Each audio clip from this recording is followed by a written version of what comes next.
8h35 et c'est l'heure de l'invité de la rédaction. Il s'agit de Christian Macarian, chroniqueur en politique internationale au Point. Il nous parle de la présidentielle en Turquie et il est au micro d'Eva Soto. Bonjour Christian Macarian. Bonjour Eva. Présidentielle en Turquie, donc on en parle et on a tout vu pendant ces élections. Certes, des résultats sans surprise du second tour dimanche, puisque Recep Tayyip Erdogan est réélu. Mais bon, déjà, il y a eu un second tour. Ensuite, on a vu le président aussi proclamer sa victoire sur le toit d'un bus juste devant chez lui à Istanbul. Des images capturées par nos confrères de l'agence de presse Reuters. On a vu également ce même président sur ces images qui distribuait des billets en liquide à ses soutiens en liesse. On a aussi vu les loups gris parader dans les rues, groupe d'extrême droite turque qui s'est réjoui que le leader du parti islamo-conservateur soit réélu en Turquie. On a tout vu, mais est-ce qu'on a tout compris? Pas sûr. Alors Christian Macarian, ce second tour, c'est la première fois, c'est vrai, en Turquie, mais en fait, c'est à cause d'une réforme constitutionnelle qui date de 2017. Du coup, ça dit quoi sur la vie démocratique dans le pays et sur ces élections qui viennent de se passer?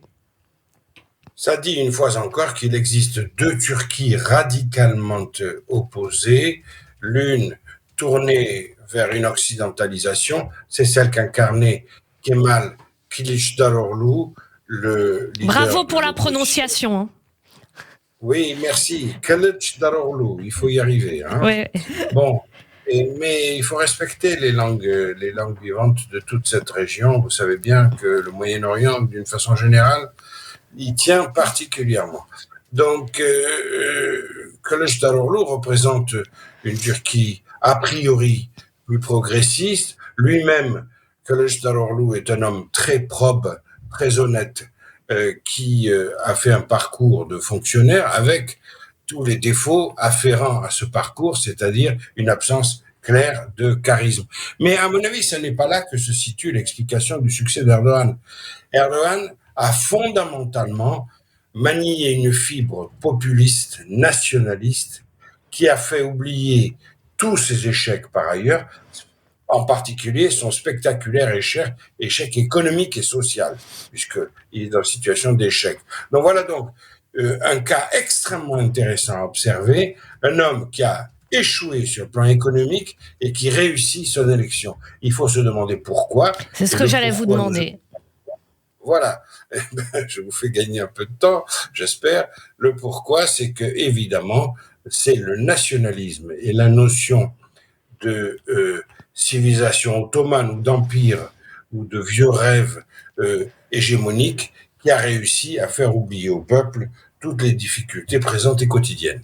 C'est ce qui explique aussi que, bien qu'à la tête d'un parti islamo-conservateur, Recep Tayyip Erdogan ait aussi le soutien du groupe d'extrême droite des loups gris en Turquie, ce que vous venez d'expliquer. Oui, et puis il y a une autre ambiguïté aussi, c'est que, évidemment, Kılıçdaroğlu n'était pas à la tête d'un parti unique. Il était à la tête d'une coalition de 5 partis, et même 6, et il avait le soutien du parti kurde qui n'était pas dans la coalition mais qui le soutenait. Et à l'intérieur de cette coalition, vous aviez des gens progressistes et plutôt de gauche, comme le HDP, dirigé par les Kurdes, mais aussi un parti nationaliste d'extrême droite. Et quitte à faire dans l'extrême droite, on préfère le modèle à l'imitation, n'est-ce pas? Donc, je pense que ça a profité beaucoup à Erdogan. Alors ça remonte à loin maintenant, mais il fut une époque où Israël et la Turquie étaient très proches. C'était des pays alliés et même des pays amis.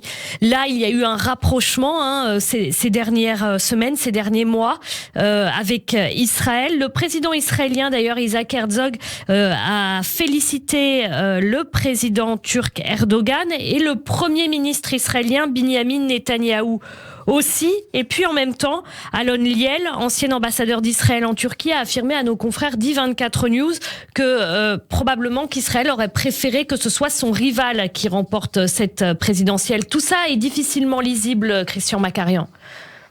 Alors, revenons sur cette déclaration. Assurément, Israël aurait préféré le rival, parce que de toute façon, le rival Kılıçdaroğlu avait dans son agenda une réconciliation, un rapprochement avec Washington et les États-Unis. Et ça, c'était clairement dit. Alors que Erdogan est toujours en bisbille avec les États-Unis. Donc, du point de vue des intérêts d'Israël, il est évident que le candidat de l'opposition présentait une sorte de nouvelle donne qui était plus intéressante. Mais le problème principal d'Erdogan pour Israël, c'est sa fiabilité. Est-il fiable dans cette espèce de revirement, de virage sur l'aile qu'il vient d'effectuer en faveur d'un rapprochement avec Israël, ou est-ce que c'est purement conjoncturel? Est-ce que encore une flambée de violence dans le monde islamique n'est pas susceptible de redonner à Erdogan l'envie de réaffirmer le leadership du monde turc sur l'islam? Alors il fait quoi là Erdogan par rapport à Israël et par rapport, on dirait qu'il tient les deux bouts d'une corde en ce moment? Eh bien, il y a même un triangle. Il faut ajouter à cela, vous venez d'évoquer tout à l'heure la visite du président israélien à Bakou, en Azerbaïdjan. L'Azerbaïdjan est un peuple turc très proche de la Turquie, d'Ankara, d'Erdogan, et il y a là, incontestablement, pour Israël, un jeu qui consiste à bloquer l'Iran avec l'Azerbaïdjan. Parce que l'Azerbaïdjan offre à Israël un balcon sur l'Iran. Et c'est vrai que l'Azerbaïdjan s'est rapproché beaucoup d'Israël ces derniers mois. Mais voilà. Le président turc là-dedans, est-ce qu'il tient compte dans ses relations avec Israël de tout ce qui se passe là, comme ça, autour et normalement à explorer les limites d'une politique ultra-islamiste. Il a mesuré les limites que lui apportait son soutien apporté au Hamas, par exemple. Il a mesuré à quel point ça lui était pas favorable. Donc ça, c'est fini. Ça, c'est fini pour le président turc. Plus de soutien au Hamas. Avec un homme comme Erdogan, il faut toujours se méfier parce que, je répète, une flambée l'obligerait à reprendre fait et cause pour des islamistes, c'est évident. Mais pour l'instant, il lève le pied et il essaie de jouer dans une politique de conciliation avec Israël parce que, tout simplement, c'est beaucoup plus intéressant pour lui. Justement, qu'est-ce qui l'a poussé à ce qu'on pourrait qualifier, je ne sais pas, de prise de conscience ou d'opportunisme? C'est quoi qui l'a poussé vers cette direction, effectivement, de se montrer plus proche des Occidentaux et d'Israël? Eh bien, une des raisons, ce sont les accords d'Abraham et le rapprochement qu'Israël a effectué vis-à-vis de certains pays arabes, en particulier les Émirats, mais aussi, bien sûr, l'Arabie saoudite. Et Erdogan a besoin de l'argent de l'Arabie saoudite. Donc, compte tenu de la crise économique qui sévit en Turquie, l'Arabie saoudite a consenti des prêts considérables, très considérables à la Turquie. La même Arabie saoudite contre laquelle Erdogan s'était dressé au moment de l'assassinat atroce du journaliste Khashoggi, on s'en souvient, dans le consulat d'Arabie saoudite à Istanbul. Alors, dernière question, Christian, qu'est-ce qui... On peut passer par-dessus tout dès l'instant où il est question d'intérêt, oui. Dernière question, Christian Makarian. Ce nouveau mandat de Recep Tayyip Erdogan, où est-ce qu'il mène et à quoi faut-il s'attendre pour les relations avec Israël, entre autres, mais pas que d'ailleurs? Comme je le disais tout à l'heure, il a été élu au nom du nationalisme, de la tentation nostalgique d'un passé hégémonique. Il ne peut pas lâcher cette ligne.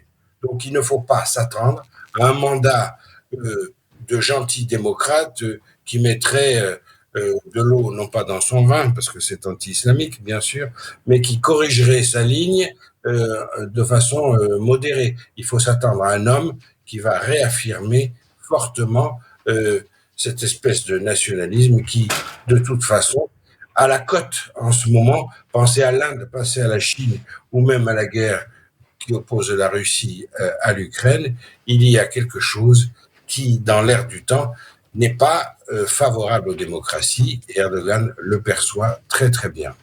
Merci beaucoup.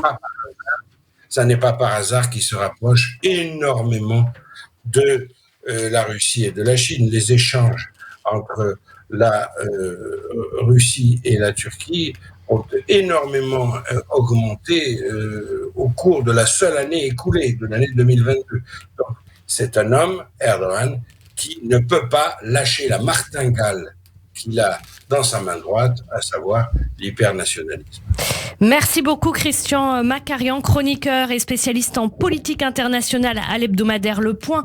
Nous étions avec vous pour évoquer cette présidentielle en Turquie et donc le nouveau mandat qui s'ouvre pour le président islamo-conservateur Recep Tayyip Erdogan. Merci beaucoup. Au revoir.